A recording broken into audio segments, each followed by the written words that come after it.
Not there. I may disappear once I finish discussing this and cover some things, but I'll leave the room open and you guys can continue working on this up there. So, up there. But this is the project as I've put up that there. Basically, it's a little bit like some of the ones we've been doing, except for this is a nested problem that there, where we have two loops in which we have to nest, and I'll talk about how that's done. And I want you to do this with subroutines and using classes, so I'll talk about that once I get done with this right here. But basically, we've got this very small food truck or whatever that there. You know, I went to lunch with my nephew and his wife, and he kept saying that we ought to open a food truck that there. So that's what kind of led to this out there. Well, he wanted to run the food truck and make all the money. He just wanted me to be the Masali sitting in the food truck to make it look like a legit Western food truck out there. I think he wanted to sell Ramley burgers and call them Western style beef burgers, which I'd have to kill him if he called Ramley burger a real hamburger right there. And actually, in the U.S. we call them hamburgers. We don't call them beef burgers. That's a English term. Although the term hamburger, to be honest, is misleading because in Western culture, ham is actually Barbie pork right there. But there is no ham in a hamburger. That there, the name comes from Hamburg, Germany, where the first hamburger, meat came from. That's where the name Hamburg comes from. Burger is that there. So, but in Malaysia they call them beef burgers because if they called them hamburgers, nobody would probably buy them because they would think that it's got ham in it out there. But we've got 6 items: beef burgers, cheeseburgers out there, and we're going to be selling the shop. And this is a program that's going to run all day long right there. And every time someone buys something, we open up a new customer and we hit 1, enter, 3, enter, 4, enter, 5, enter. And that's an order. We hit -1 to say that customer is done right there. And we print up the receipt and we add the GST to it right there. So, and I have an example of that there. Now, to make this a little bit more complicated, we keep track of how many beef burgers, cheeseburgers, chicken burgers, and I think I use CC for chicken burgers right there, but because CB is cheeseburger, so I use CC. But they're hot dogs, fries. But we just keep track of how many that there. And at the end of the day, we would put -1 there for the customer's name right there. -1 is the customer.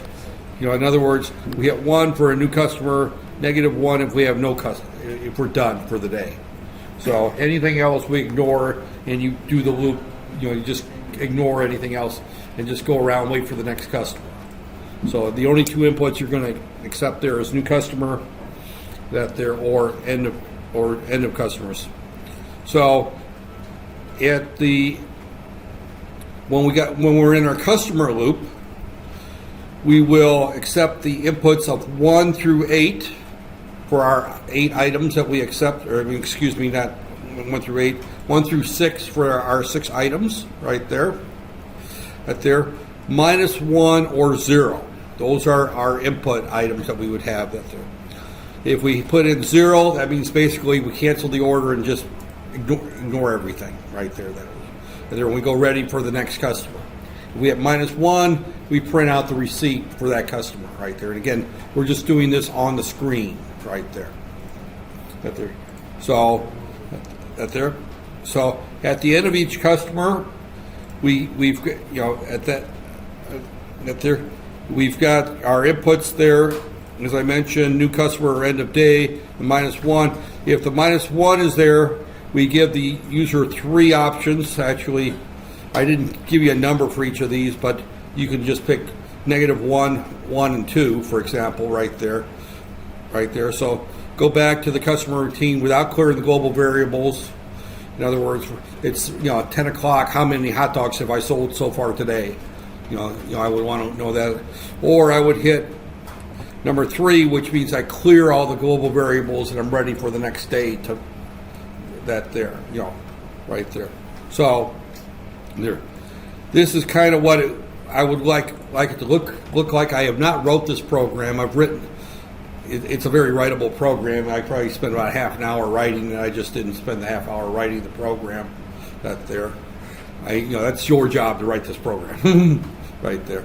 I will probably write this over the next week or so with you, in order to but I have not sat down and wrote it. And the reason is if I wrote it, I would probably show it to you, and you would miss all the fun of writing it, right there. So it's just one of those cases. It's better for me not to write the program ahead of time.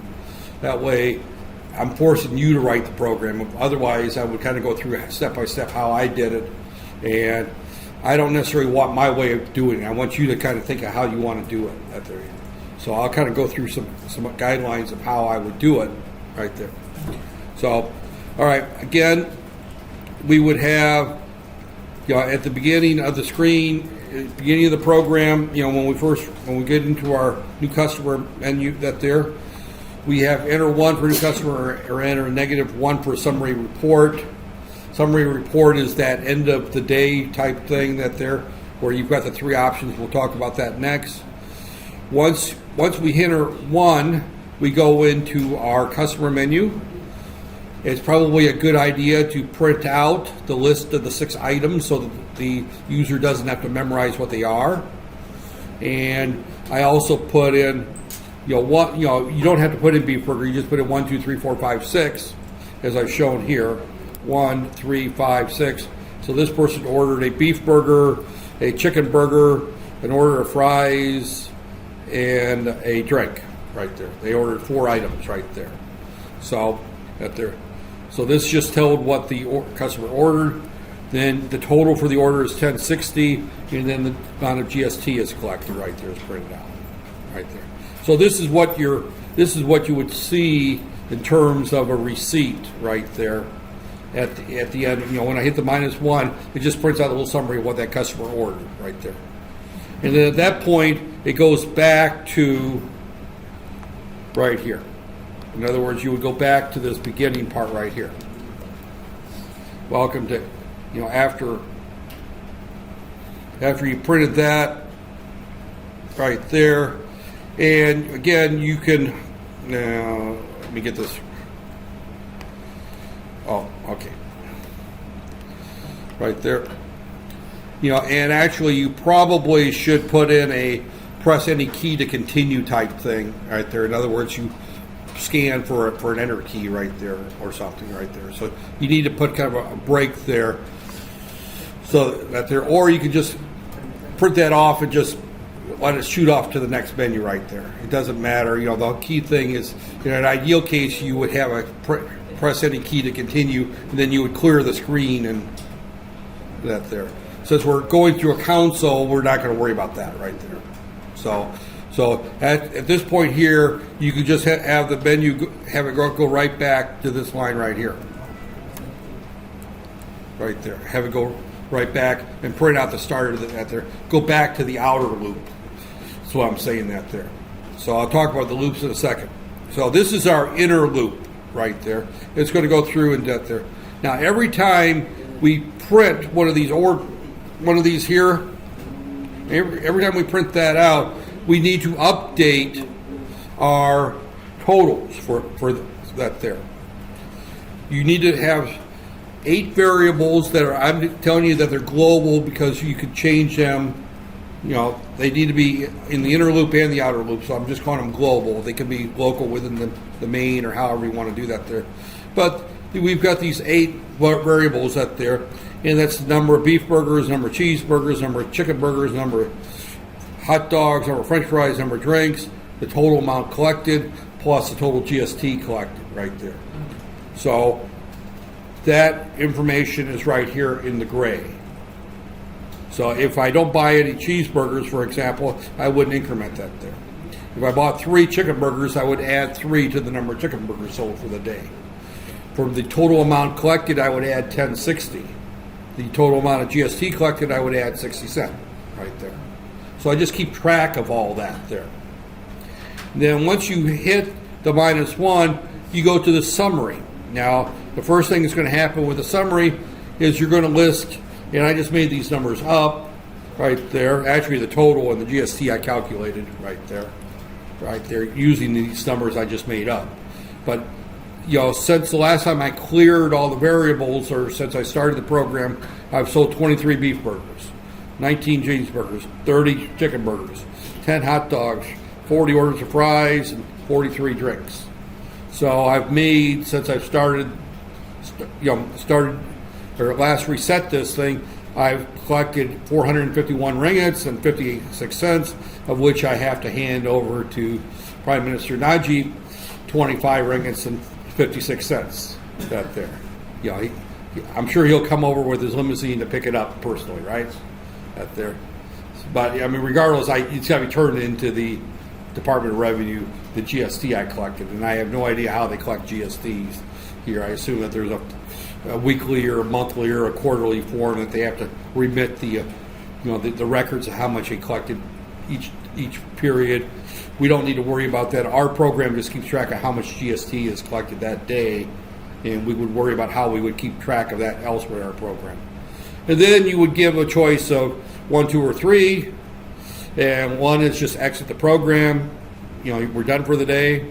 2 is we're going to return to the main program without clearing the totals. So in other words, this was maybe an afternoon check to see how many hamburgers I sold today or whatever up there, or we're going to clear all the totals and return back to main. In other words, I didn't turn the computer off overnight, but I'm going to start a new day type thing.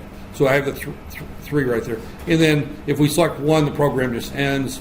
2, we go back that there. So how would this program work? I guess is the next question right there. And let me just kind of point out how I would say that how I would think that it would work right there. And again, I'm just going to kind of go through here. Oh, what happened here? Is that the first thing we're going to do is we're going to print, and I don't know what in the world happened here. Right there, we're going to print the start menu right there. And I'm just writing the basic pseudocode right there. And now in our start menu, we're going to go through here and we're going to say get first choice right there. And then we're going to do while first choice not equal to -1 right there. In other words, if the first choice is -1, means we're exiting the program right away, right there. And that goes back to right here. Our first choice right here is 1 for new customer, -1 for the summary report right there. So if I don't hit a 1 or -1, I should probably just loop around right there. So you probably should put in here, I didn't talk about it here, but in our first choice, we should only allow 1 or -1. So you have to write a loop in order to handle that there. While choice is not equal to -1 or 1, just keep saying enter a valid choice, enter valid input right there. So you just do that within a loop right there at that point, right there. So while it's not equal to -1, we're going to say this is our new customer routine right there. And we're going to set our temp variables, BB equal to 0, clear all those. And I'm just going to call a subroutine to do that right there. And we'll talk about calling subroutines. And I'm not intending for you to write this program today, by the way. This is not a one-day project right there.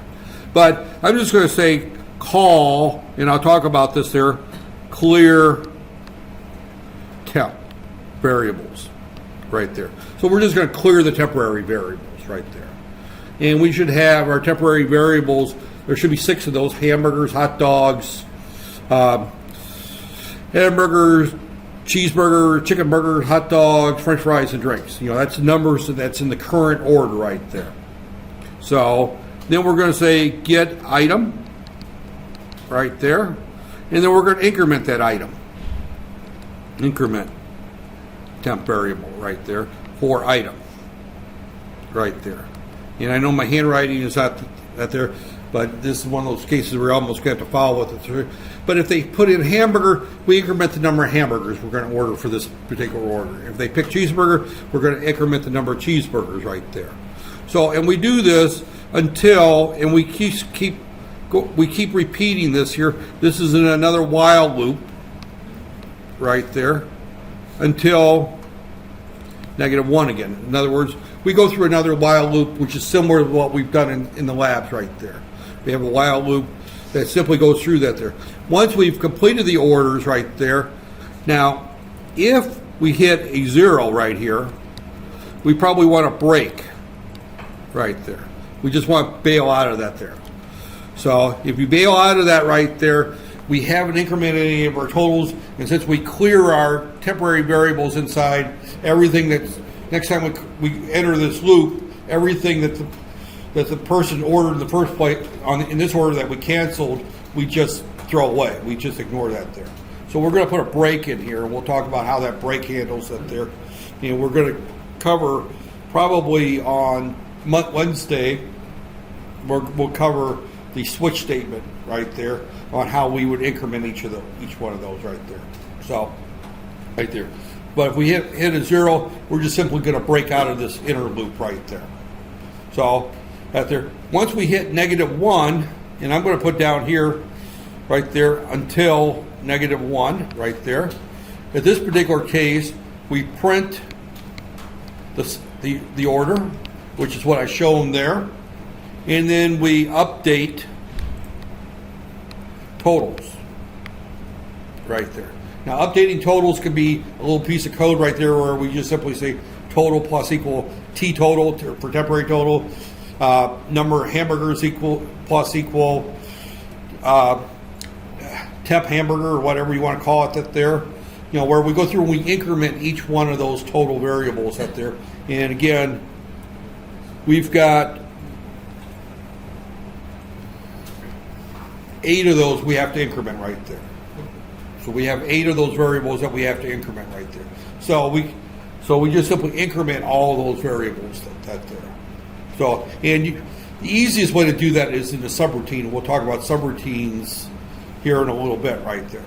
But that there where we do just simply update totals right there. And if we declare these all as globals, we could just pass the temporaries right there. Or we can declare everything as globals at this point. Right there. You have multiple ways you can do this program right there. So we update our totals right there. And then we go back to our your printer orders, we update our totals, and we go back to our right there. So we probably ought to get, and this actually goes on the outer loop right there, get new or summary right there. So in other words, we go back here and we look to see whether or not we're going to go back and print the main menu, and we're going to decide whether or not this is a new order or go to summary right there. So we go back and we reprint this right here. We reprint these 2 lines right here. We reprint these first 2 lines right there, and then we decide whether or not if they hit 1, we go ahead and go back to the start. If we hit -1, we go back, we drop out. Again, that's very similar to what we did in some of the labs right there, that we've done so far. So, right there. So once you're done with that there, once we get out of that inner loop, then we go through here and we do our summary. So print our summary right there. That's the first thing we do. And then we get our next choice. And remember, our next choice is 1, 2, or 3 right there. And those are our 3 choices.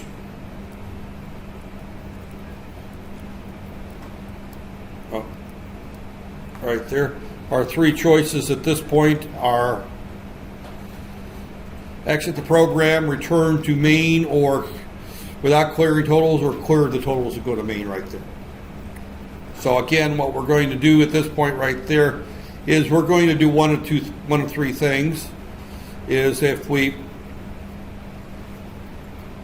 at there, and this goes back to exit our program right there, right here. We would all probably just put until, do an until right there. Until main choice equal 1, for example, right there. And then this would go back to our very beginning of printing the start message right there. All the way back to our start message right there. So, I don't expect you to do well, you probably should have followed most of what I was saying, but to remember what I said is probably going to be a little tough because my handwriting is a little tough right there, and we'll go through here and kind of develop this in a little bit more detail. But the key thing here is, let me just kind of type this up a little bit right there, just kind of make it a little easier to see right there. File, new. So the first thing we're going to do is we're going to print the start menu right there. And we probably what I'm going to do is I'm going to put that inside of a do loop right there. Do right there. And the reason I put it inside of a do loop is because we'll do this every time until that they're right that there. So I'm going to put that in a do loop that there. Print the start menu right there, and this is going to force them to go through one time right there. So, you know, once we print the start menu, we're going to say if start menu choice, I'm going to say start menu equal 1 right there. And this is a case if we enter a 1, we're going to go into our inner menu. If we order something other than 1 right there. And again, let me put in here get start menu right there. And again, and I'm going to just say do get start menu, and we'll talk about that later.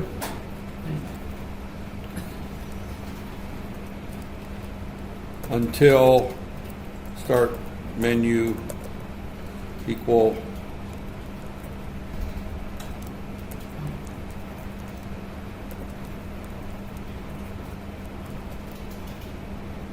and my choices were 1 or start menu equal -1. Those were our two choices there, right? Right there. So inside there, do get start menu item. What we're doing there is we're at the beginning of our code right here, and we're going to enter 1 for new customer or right there. So basically that's what I'm doing right there. Is I'm just going to go through and I'm going to keep asking for a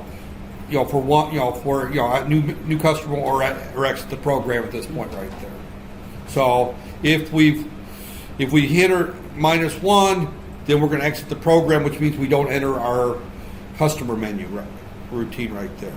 So going back to this right here, right there. So this is one loop, and all this loop does is get whether that there. So now we're going to at there, and I'm going to put a comment here.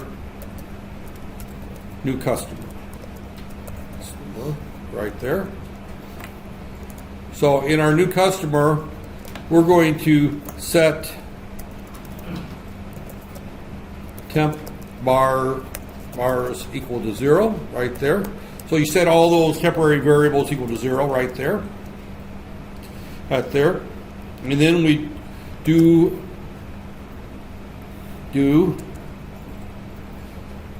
get item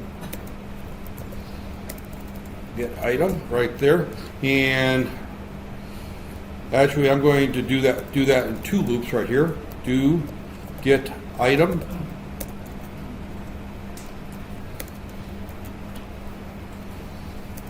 do get item That doesn't look right. Yeah, that's right. That there. That puts that there.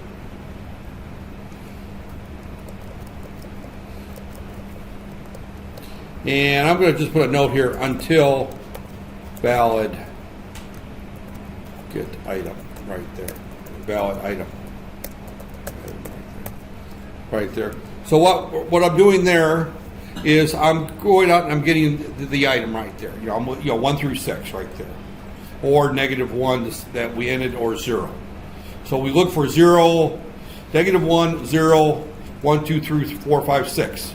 If it's anything else, we just keep asking for the items right there. We just keep putting that there. So we've got this routine where we keep going out and asking the person. If they hit 7, comes back, that's not a valid selection. Pick 8, it's not a valid selection. If I hit 2, then it's a valid selection right there. If I hit 0, we bail out and we that there. So again, we're going to say if item equals 0 right there, and I'm just going to say print order canceled right there, and right there, and then I'm just going to say, yeah, I'll just leave it go at that there. Else, right there, we go through and then we do our switch, and I'll talk about this later. Else,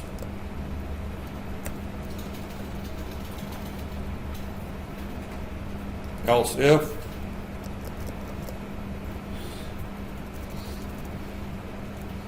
and else if item equal -1 right there, we do our, we go through here, and I'm just going to put I'm just going to say print summary right there, update totals right there. So again, we're going to do that there. Else right there. In this particular case, we're going to, else we will just do an end if right there at this point right here. And what we're wanting to do right there is right there is that we're going to right there else, you know, at this point we need to do else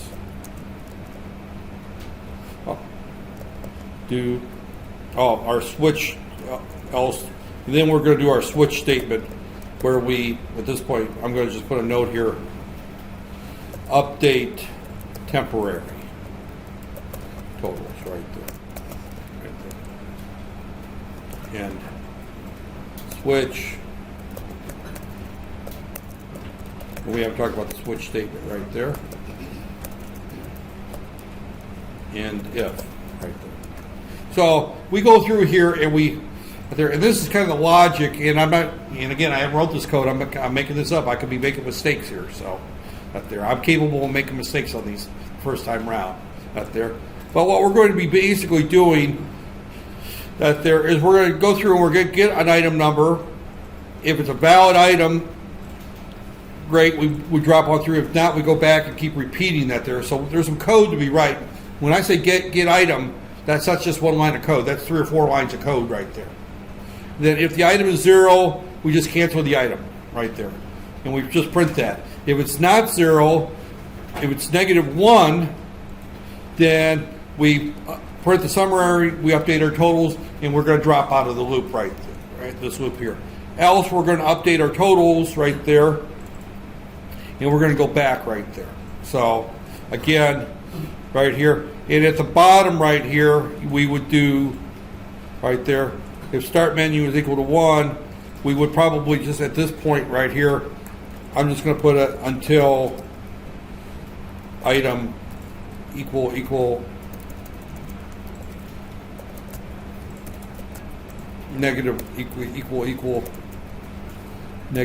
right there. So again, what we're doing here, and this, by the way, is kind of a mix between C and English. You know, you can tell that there's no syntax in this, that there's just kind of a thought process right here. So let me just go back to the beginning here. Do print the start menu. All right, do start menu until the start menu is a valid 1 or -1. If start menu is equal to 1, we've got a new customer right there. So again, one of the things we have to do here is until right there.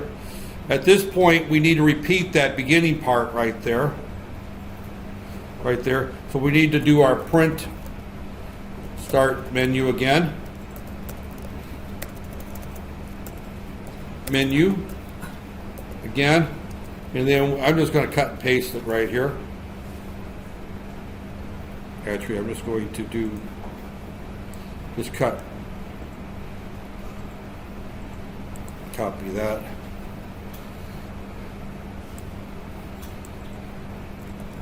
Right there. And then I'm going to tab these in.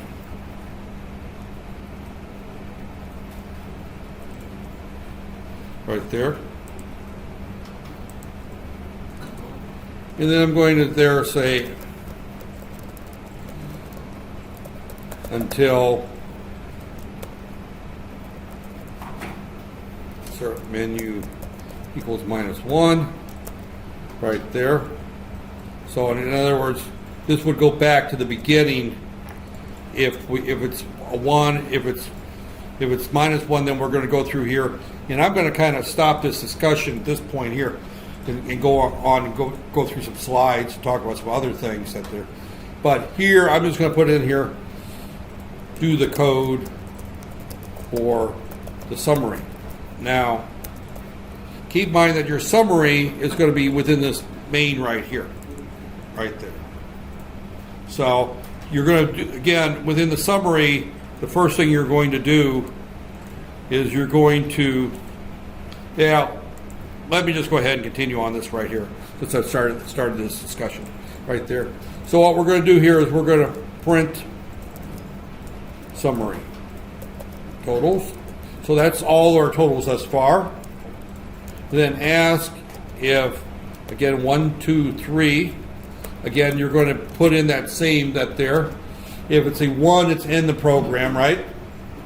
2, it's 0 out the, or it's go that there. So if some menu, I'm just going to call it some menu, is equal to 3, let me go back and look at my original assignment right there. 3 clears all totals right there. So if it's equal to 3, then I'm going to say 0 all totals right there. Right there. So we 0 all the totals right there. Right there. And if right there. And we say until some menu equal 1 right there. That's our end. If it's equal to anything but 1, it'll go back and get another customer because it'll go back to the do get start menu right there. And this is new or end program. If you hit 1 or 2, it goes back there, and you hit -1, it'll just drop back out again and ask you if you want to exit the program. So you'll get into this loop right there. So, but that's basically what this code should look like when it's done. Now again, this is kind of a general outline. Some of this you've been taught so far. Some of this you have not been taught right there. So this is, it's warm in here still, isn't it? I turned on the air conditioner before you got here, but it takes a while for this room to cool off. And unfortunately, I think TDP is the only thing running right now out there because the short semester is over with.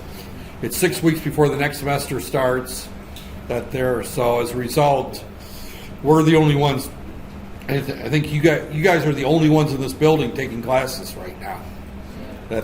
That's why I'm running all this problem with people wanting to force me to cancel classes because they want to have these workshops. UniKL works under what they call KPIs, where everybody's got to do so many different things, and they can say what they're going to do over the next year.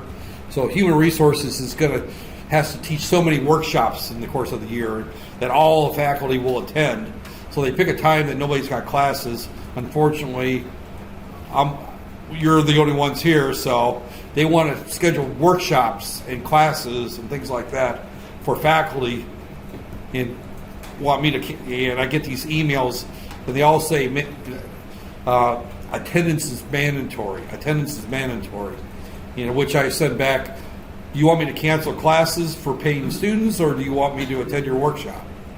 To attend your workshop, that there, and I never get a response back when I put it that term that there. So, but I don't feel right canceling classes, especially with some of these workshops are complete. we won't say anything that there. Yeah, probably like some of you guys think about taking a computer programming class, right? That there, but you don't have to answer that one either. That there. So, okay, but this is kind of what this program out there. It's not a difficult program, but I suspect some of you will struggle with the logic for it right there. So let me just kind of jump out of this right here, and I'll save this somewhere. I don't know where I want to save it to. I'll just save it on the desktop. So,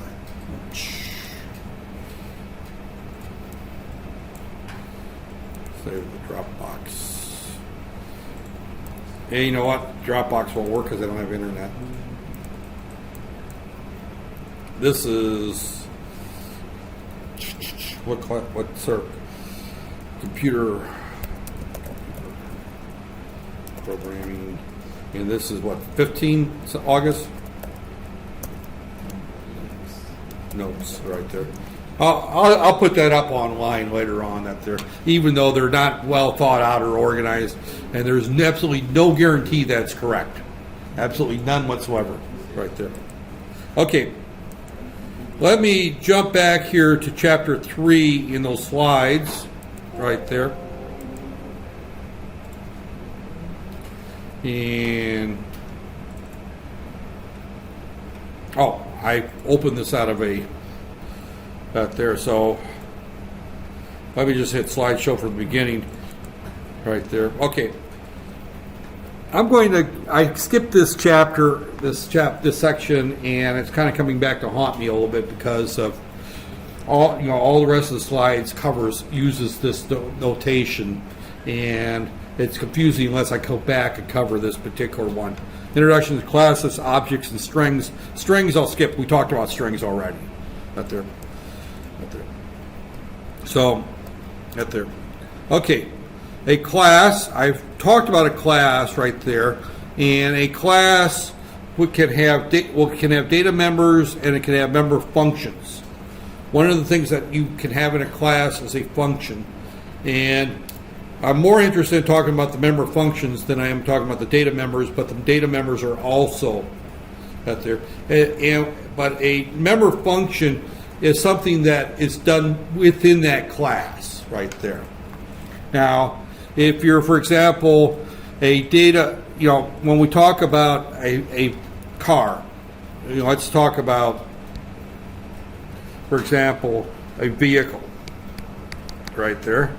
And it can be one of three types right there. It can be a van, it can be a truck, it can be a sedan, it can be a scooter, right there. It could be a motorbike, whatever. I mean, these are all this is the type of vehicle, right there, and that is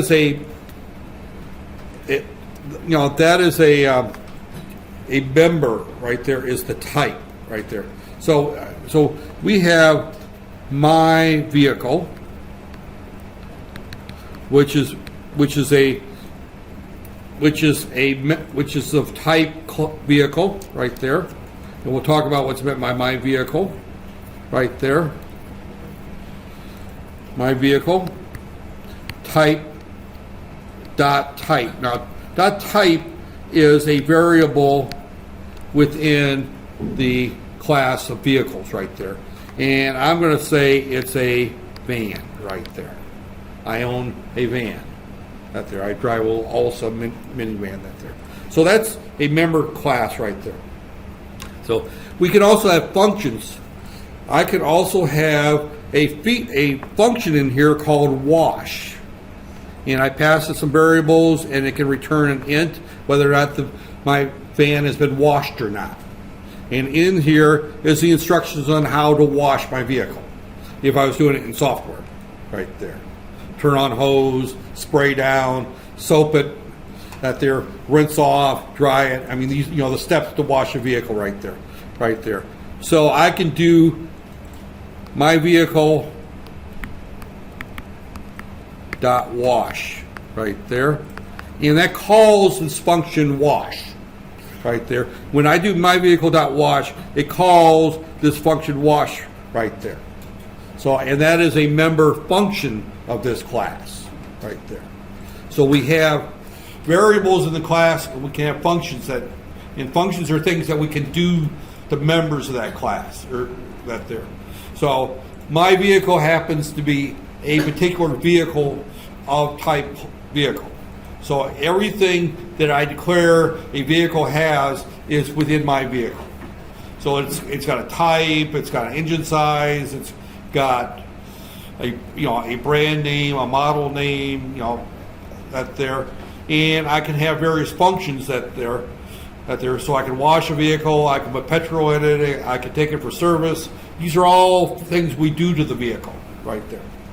So that there. So again, C++ is an object-oriented language, which means that it uses classes and members and member functions, these types of things. C is not. So C has some structured data types that look similar to it, but C doesn't have classes that their C++ does.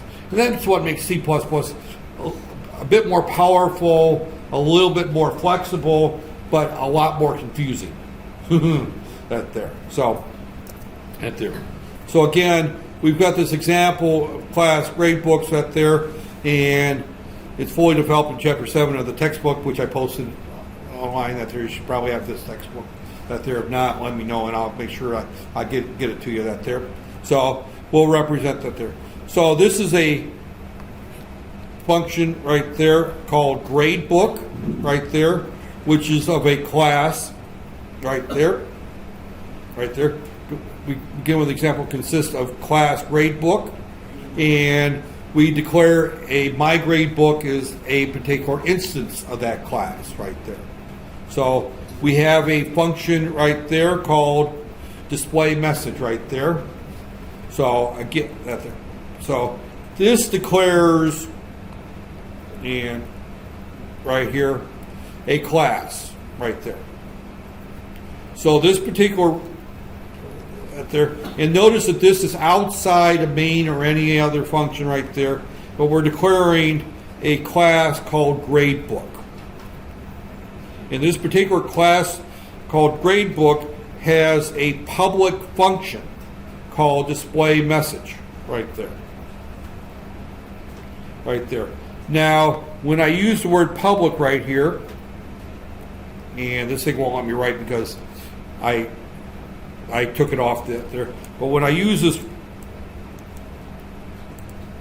term public right there, that means that this function can be called outside this class right there. So right here, I call this function right here, my gradebook dot display message. That calls this function right here, right there. So, and all it's going to do is say, welcome to gradebook, and that there. But this is just a basic, very simple program right there. When we run the program, it's going to call main, and what main does is it generates a new gradebook with the name my gradebook. My gradebook only has, in this particular case, a function inside of it. It has no variables, it has no constants, it's got nothing else. All it has is just an internal function right there. to call this function, I can't say display message because display message is not a function that's globally known as I did functions earlier. This function is only known within a gradebook. So I have to say my gradebook dot display message right there. That goes at there. I can have more than one gradebook right there. And each gradebook will have, will have the same variables, the same members, the same functions attached to it right there. So just like I can have two vehicles, I can say, my car is of type vehicle, and it happens to be a van, and I can say my bike, which happens to be a scooter, is another vehicle. My scooter's got certain parameters to it. It's got an engine size, it's got a color, it's got all those same things out there, and I can wash my scooter, I can wash my car. Now, when things get really messy is that you can have the same function name and do two different things depending on the type of vehicle it is, right there. That gets really messy. We won't get into that in this class, right there. We'll just stick to fairly basic right there. So that's it there. So the class definition right there just simply defines the class right there. Class gradebook right here. This defines the class. In this particular case, we only have one function within inside this, and it's called display. It's of type void right there. It's constant right there. It doesn't change right there. So, and again, all it does is output the line, welcome to gradebook. So we don't pass any variables to it right there. So again, their display message right there. So again, often by definition, the name of a class begins with a capital letter, and each subsequent word in the class name begins with a capital letter. So in this particular case, gradebook is capital G, capital B, and everything else lowercase. That's just by tradition. There's nothing that says that we have to do it that way. That's a convention that's often referred to as Pascal class or case, because that's the way we used to do it when we wrote Pascal. Pascal didn't care about upper or lowercase. C does, so that they're so every class's body is enclosed in brackets right there, and the class terminates with that there. So the class begins, there's the opening bracket, here's the closing bracket right here. This is the brackets for the class. This is the end of the class definition. These two brackets denote this function right here, right there. This function display message right there. So there. Again, we're getting the semicolon at the end right there. All right, defining a class within main, we've already talked about that there. So again, most functions do not get called automatically. You must call this explicitly that there. So in other words, when I define gradebook as my gradebook, this defines a variable, and that's a very interesting term.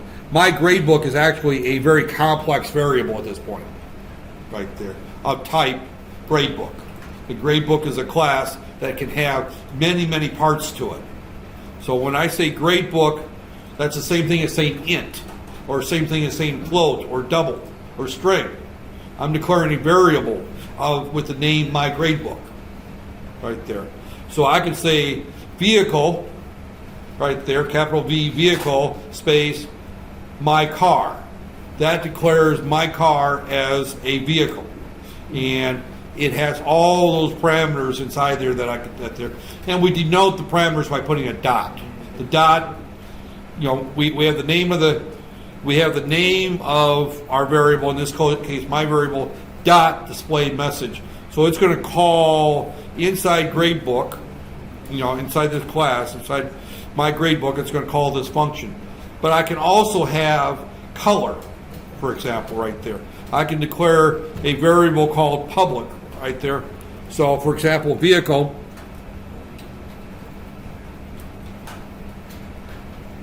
right there. So under vehicle, right there, so we do class, and I'm going to call it vehicle. Right there. Hold on, I've got plenty of time. My dentist appointment's at 5, so that there. And it's only there at Giant there. What's it, Wajabaju or something like that? Right there, that Giant right there off the MR2, so it's not far. Vehicle right there. And right there, class vehicle, and I'm going to get my syntax right there, class vehicle. I put my bracket here. I put the word public right there. And then I can say here, string type. I can't use the word type. B type.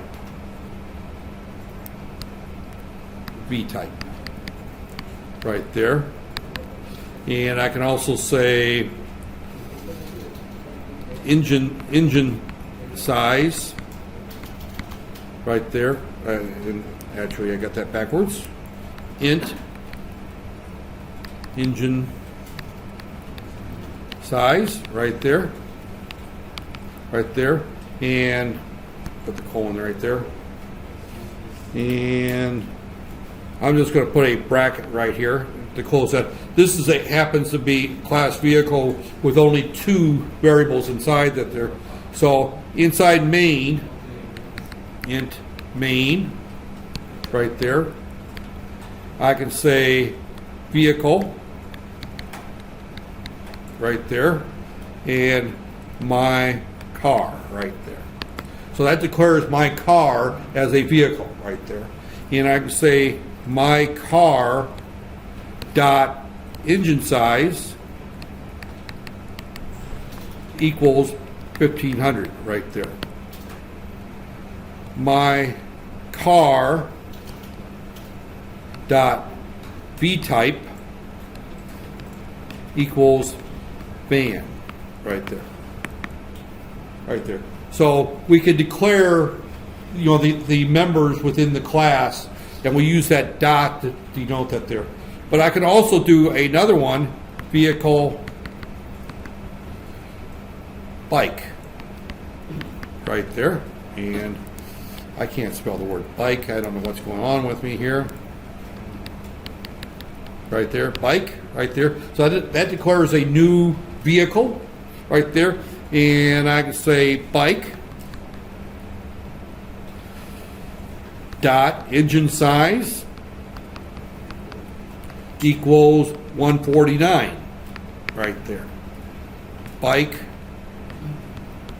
dot v type equals scooter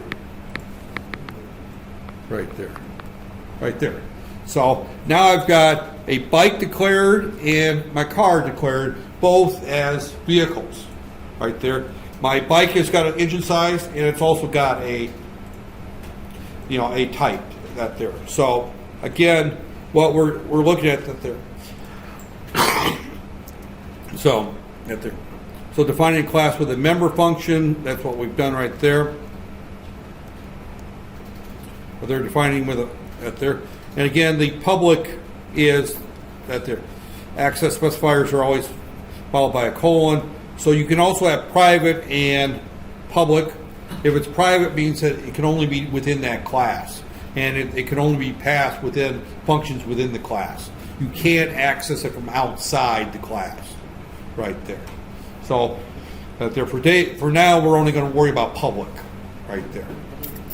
So at there, keyword void at there. When you declare a function, you have to determine a type, right there.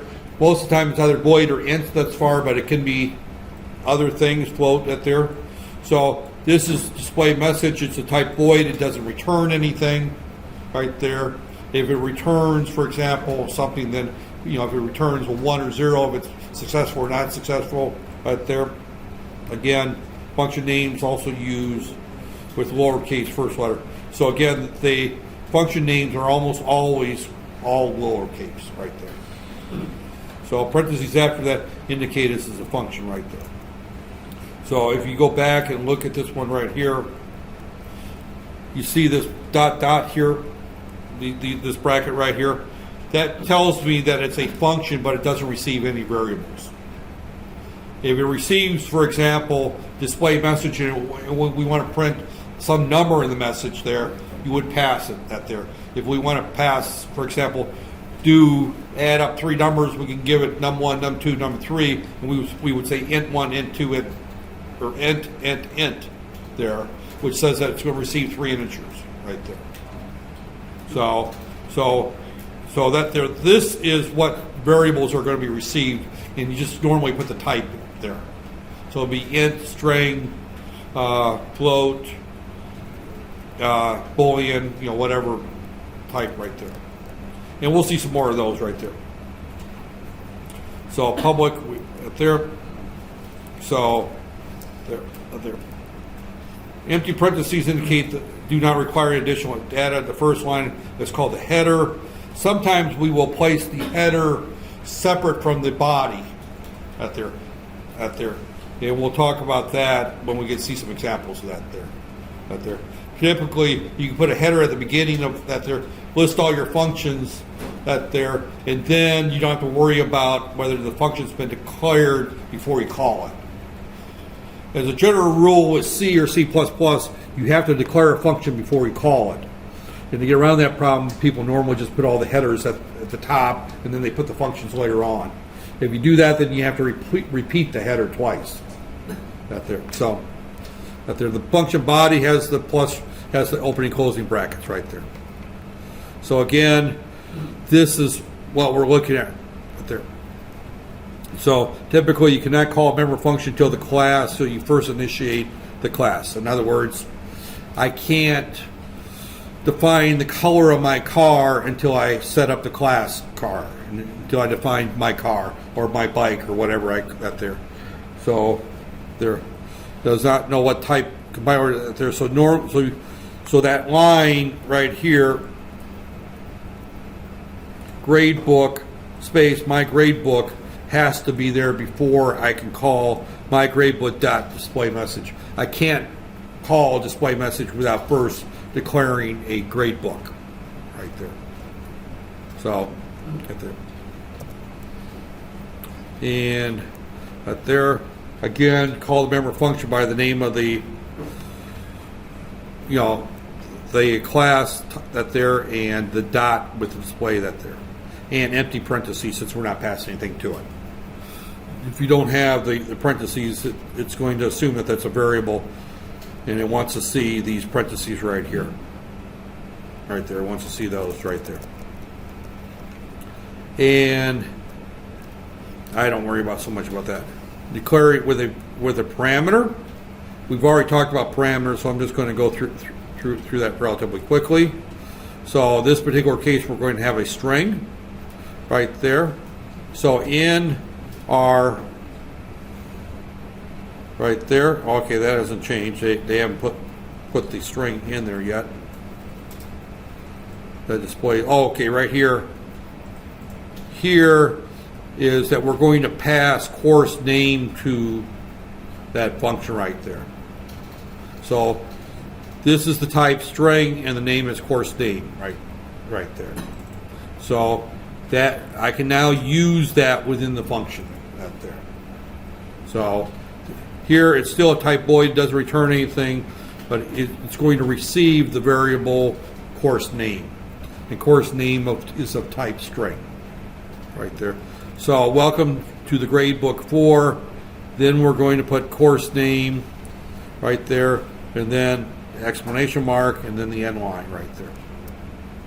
So when I call this right there, this is my main program. I declare name, of course, as an internal local variable to main. I declare string. I declare my gradebook as a type gradebook. I get the course, name of the course, by doing a prompt. Please enter the name of the course, and then I get line. Remember, you have to use get line if you're going to get a string right there, name of the course. And then I do the end. I send the end line out right there, and then I call display message right there. Right there. So declaring a right there. The next thing is I'm just going to jump ahead here, right here. And again, here we've got in gradebook, get course name, return the course name. I don't know what that does right there, straight right there. That's kind of a, this just shows two functions. This is kind of a, oh, okay. Get course name, and then course name is equal to name, right there. Right there. And where's course, oh, course name. Oh, course name is a private right here. It's declared as a variable within that there of type string. That's a private, it's only known within the function right there. This is, I was going to kind of skip over that there. Get there. So, what this is basically going to do is the internal name is right there. And I'm going to kind of skip through that right there. So, again, we look at set member functions, get member functions. We've got there. Private data hiding. I'm going to kind of skip over that there. I don't want to get too much detail at this point. Called the empty string right there. Client public members. I don't think it shows here. Right here. This is showing gradebook as a class. It's got 3 functions attached to it and 1 internal variable. Right there. It's course name right there. Constructors, right there, because a special must be defined with the same name. I don't want to get into that right now. Comes with the default constructors, so we're not going to worry too much about that right there. Explicit, basically, what we're doing here is that gradebook, and we're going to pass it the name of the string right there, the name of the course right there. Oh, right here. So we go back to main. We've got 2 grade books, and we're giving them 2 different names right there. And what this is doing is this is going to receive that their grade book, when I declare it explicit, it's going to receive the course name as part of the declaration right there. So that name goes inside of it right there. Right there. So the only thing we're seeing right here is that we have a course name, which is a private variable within the only known within that class, within that particular class. And when I create the class, I assign the course name at that point right there. So gradebook. So gradebook 1 is a class gradebook, and I'm going to pass to it the course name. That's going to go into course name, and how that is handled. And as I said, it gets nasty. Is I put this explicited gradebook string, the name, and then I set the course name right there. So the syntax gets ugly right there. And I don't expect you to memorize the syntax. You won't have a test where you have to memorize the syntax. You may have to put it into a program, but you don't have to memorize it. You can always refer back to the textbook or the internet for samples and things, as you see me doing all the time. I don't memorize this syntax. And part of it's because this is the first time I've really pushed myself on C++ right there. So, right there. So again, right there. So again, I'm not going to get into great detail on this right here. This just kind of explains that program. I hit the highlights already. That's there. So again, we have added this constructor, which is gradebook in the name, the string. We pass it that there, and that gets placed into course name upon making the new class right there. Replacing a class in a separate file for reusability. I'm definitely not going to get into that. Well, what this basically says is that I can declare all my classes into separate files, and I can when I compile, I can compile both files together, and I can reuse a lot of these classes in various places. Visual Studio does that a lot with a lot of Microsoft classes that there. So you have, for example, a font has like 6 different members to it, and you can set the font type, font size, whether bold, Italian. Those are all part of the font class right there. So font is declared somewhere else right there. So again, I am not going to worry about creating a .h file. A .h file means that we do all of our class declarations in a separate file than we do our main program. So this is one file right here. This is one file, right here. This is one file right here, gradebook.h, right there. And it's 38 lines long, right there. And then we have a separate file right here, which contains our code, right there. So keep in mind, if you do that, then you have to have the .h file available, because otherwise, how do you know what this gradebook, this constructor is doing? Because this creates a variable structure of type gradebook. It has various components to it. So right here, so here we get the course name. That's a function, right there. So it's kind of a pain to do that there. So course created there, and this is kind of an interesting one right here. Create gradebook, see out. Okay. All we're doing here is, there's the end character. I was trying to see how they were doing this. I didn't see a loop there, but in actuality, this see out command has gradebook created for course, gradebook 1, and then a new line, gradebook 2 created for course, and the other course name. So this calls gradebook 1 get course name, gradebook 2 get course name. And those are functions with that there. So it's right there. Replacing a separate file on right there. And I think I'm going to stop at this point here. Yeah, it's about 12 or 4:15 right there. Public, let's see.